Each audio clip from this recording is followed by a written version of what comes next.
I'm curious as to why, during the last year of your public ministry on earth, that you became extremely bold and borderline antagonistic in your preaching. It seemed that you are even more vocal about your divinity, knowing the Jewish leaders would think of it as blasphemy and seek your destruction. What did you hope to accomplish by that course of action?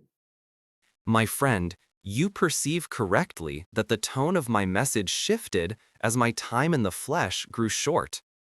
In the early days of our association, I sowed seeds gently. I spoke in parables to bypass the defenses of the mind and plant truth in the heart. But as the end drew near, the season for subtle gardening passed. It was time for the harvest. What you observed as boldness or antagonism was actually the inevitable friction that occurs when absolute truth meets rigid illusion. I had to draw a sharp, unmistakable line between the religion of authority and the religion of the Spirit.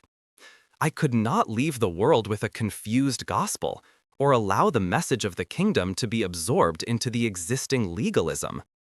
I had to demonstrate that the kingdom of heaven is not a matter of rules and rituals, but of righteousness, peace, and joy in the inner spirit.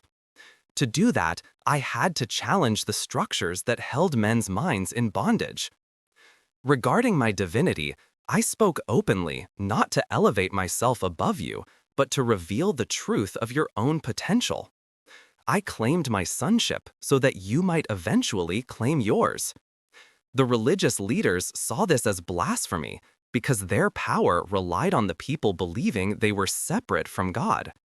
My intimacy with the Father threatened their role as intermediaries. I knew this would incite them.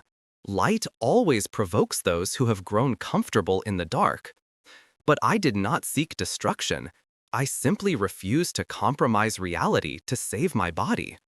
My goal was to demonstrate that truth cannot be intimidated and that love is not afraid of the world.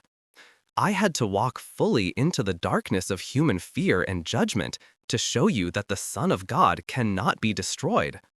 I forced the issue so that history would never forget that love is worth dying for, and more importantly, that life is eternal.